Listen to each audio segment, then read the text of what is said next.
ministro de Trabajo, José Villena, para hablar de varios temas de su sector.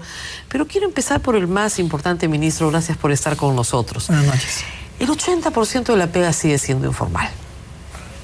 Lo sigue siendo desde hace muchísimos años. Sube un poquito, baja un poquito, pero estamos en esos niveles de informalidad. Frente a esto, se pueden bajar las barreras para la formalidad o se puede incrementar la represión, ¿no es cierto? Más sanciones, más inspecciones. ¿Cuál es el camino del gobierno? Porque mientras el 20% de los trabajadores del Perú cargue sobre sus hombros al Estado peruano, pues no es justo que el otro 80% no tribute y no participe tampoco de una serie de beneficios laborales. ¿Qué hacer frente a esto? Para empezar, no sería 80%, es un poco menos, debe ser ahora 45 a 50%. Lo que pasa es que hay que ver los números de un contexto completo, ¿no? El primer número que deberíamos decir es de la población económicamente activa que puede estar en edad de trabajar.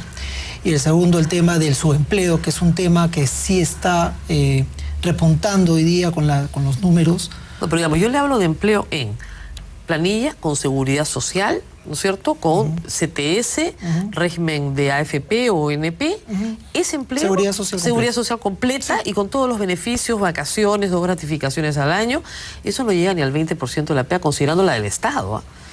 Con todos más, los beneficios. Un poco más. Pero no es 50% ni de caso. 45% debe ser. Tendría que ver los números, pero no es 80%. Definitivamente no es así. Pero independientemente de los porcentajes que pueden ser, pueden asustar, lo que hay que entender es que el crecimiento del Perú va de la mano con el desarrollo de la formalidad. Y lo que hay que entender es que en el Perú, para que una persona entre a planilla, la estadística lo que dice es entra mucho más rápido en planilla cuando hay empresas de gran envergadura, más de 50 trabajadores.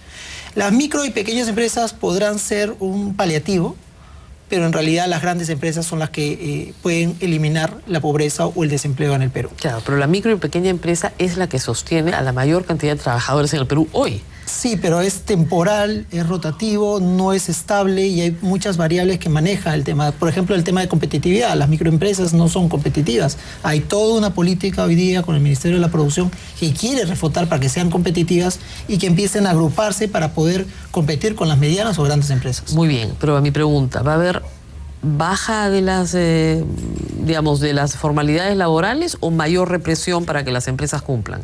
Hoy día la legislación laboral ya está, creo, uniformemente establecida y no solamente por legislación, sino por sentencia del Tribunal Constitucional y del Poder Judicial que ha establecido ya reglas más claras. Lo que tenemos que hacer es potenciar un poco las micro y pequeñas empresas. Pero digamos, tomando sus números, la mitad del país no lo cumple. Ese es un tema que tenemos que empezar a trabajar. O sea, tomando su número, ya digamos, la mitad del país no cumple la ley. Lo que pasa es que ahí hay un tema que es lo primero que tenemos que hacer cumplir la ley. Claro. La primera función que tendríamos que repotenciar es el tema de las inspecciones de trabajo. Hoy día hay un proyecto del Ejecutivo en el Congreso, hay mucha resistencia por parte de las regiones. Hay una superintendencia. Yo entiendo que los trabajadores de la superintendencia también eran informales. No. ¿Ya los contrataron? No, de las inspecciones, los inspectores laborales... Los inspectores tienen que ser formales porque si no, no tendrían función. No lo eran hasta el gobierno pasado, ¿eh? Lo que pasa es que eran todos CAS. Es que ahí está el problema.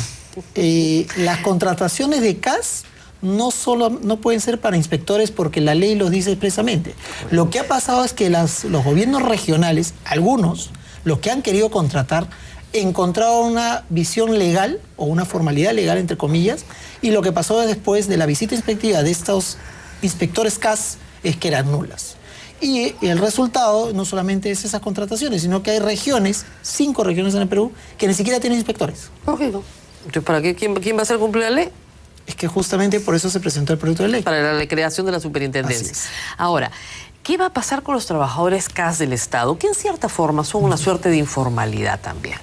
O sea, son los que han estado contratados muchísimos años y nunca han sido nombrados por leyes de austeridad, pero que hacen exactamente las mismas tareas que un trabajador que sí está nombrado. ¿Qué va a pasar con ellos a la larga? A ver, históricamente lo que ha pasado con los trabajadores de CAS es la resistencia de la historia de la administración pública al gran error de la estabilidad absoluta de los trabajadores del sector público. Así es. Bueno, es igual que en el sector privado, ¿eh? No necesariamente, porque en el sector privado tienes niveles de productividad que en el sector público no hay. Y justamente uno de los temas que tenemos que poner, y estamos evaluando para ponerlo expresamente en la nueva carrera del servicio civil, es el tema de la meritocracia y la productividad, que es un tema que está alejado de los trabajadores del sector público. No, claro, pero la ventaja en el sector público es que para liquidar a una persona por falta grave no hay que pagarle una indemnización por despido. En el sector privado sí, de hasta 12 sueldos. Hoy día hay una indemnización por despido arbitrario en los CAS. En el CAS sí, pero no en el que está nombrado. Es que en el nombrado, prácticamente con la sentencia del Tribunal Constitucional, es casi imposible despedirlo. Salvo que cometa una falta grave. Muy grave y que cumpla toda una serie de procedimientos administrativo. Que casi nunca lo pueden cumplir las entidades por el principio de inmediatez, ¿no? Todo está atado de mano. Y eso me lleva al otro tema, que es la desnaturalización del derecho de huelga. O sea, el derecho de huelga implica pérdida para las dos partes. El trabajador pierde su sueldo y el empleador pierde su producción. Esta tensión los obliga a regresar a la mesa de negociaciones. En el caso de las huelgas que realiza, por ejemplo, de salud, el empleador no pierde nada porque los aportantes siguen cotizando y el trabajador sabe que a la larga le van a pagar sus días que no ha trabajado, ¿no? Entonces, la huelga como derecho se desnaturaliza. Hablemos un poco de la huelga de salud. ¿Qué se va a hacer al respecto? ¿Devolvernos la plata a los contribuyentes? Leí ese comentario en un artículo periodístico suyo y hay varias cosas que hay que precisar, ¿no? En principio, los aportes que hacen el empleador al Seguro Social de Salud no solamente es para la atención o la remuneración del médico que está en huelga o los trabajadores que están en huelga. Es para un principio solidario que contempla el financiamiento de todos los servicios que presta. Por supuesto, durante el mes en que uno trabaja. Así es. Pero si no hay servicio... Es que no es, ahí está el problema. No es solamente para una persona, es para todo el servicio que presta. ¿Por eso? Entonces, por ejemplo, si dejaran de trabajar o dejáramos de aportar en este sistema... Yo entiendo que le va a crear un hueco espantoso, no tengo la menor duda, ¿ya? Me queda claro, pero el punto es, en la huelga el empleador pierde, y en este caso no ha perdido nada. El empleador se ha perdido. ¿Qué ha perdido? El empleador ha perdido mucho, porque el servicio de atención, en la atención de citas como empleador privado, ha tenido un desmedro en sus trabajadores. Un trabajador que tenía una enfermedad incipiente o claro, pero y que llega a un momento donde ya la enfermedad avanzó, el curativo es mucho más fuerte. No, el desmedro lo tiene el paciente, no me cabe la menor duda, pero el empleador no tiene ningún desmedro. Ha recibido exactamente la misma cantidad de dinero por prestar 0 servicios. ¿El empleador quién? ¿Es salud? Sí, claro. No, al contrario, es el aporte de salud, el aporte que hace el empleador privado a la salud financia una serie de servicios. ¿Por eso? No solamente la parte remunerativa del médico. No, yo lo sé. Tampoco la parte de financiamiento, la parte de los servicios de salud. O sea, por ejemplo, la atención que brindan a todos los pacientes que están en la cama de un hospital tiene que estar financiado con los recursos de la Corte. Por supuesto. Lo que pasa es que pero si no hay hospitalizaciones durante la huelga... Pero sí ha habido hospitalizaciones. Había hospitalizados, pero no nuevas hospitalizaciones. No ha habido hospitalizados. Todos los que han entrado por el servicio de emergencia. Podría ser, pero podría haber un descuento, digamos, ¿no? O sea, lo que se está haciendo es un plan de trabajo de compensar esas horas. Y hay un plan implementado. Y por supuesto les van a pagar el mes completo.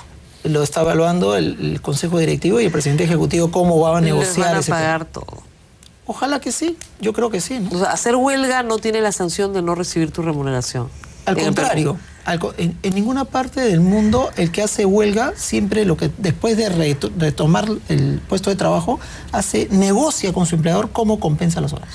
Nunca ha habido en ningún lado. No, discúlpeme, doctor. Dígame. Cuando uno estudia derecho, negociación colectiva, sindicación y huelga, la huelga es la pérdida de la remuneración. En ese momento. Y la historia lo que dice, cualquier profesor de derecho le dirá que después, y que es abogado de empresas, termina... Las huelgas están financiadas por el Estado, me parece clarísimo. Vamos a ir a una pausa y rezamos con más para ver qué va a pasar después con la salud. Volvemos.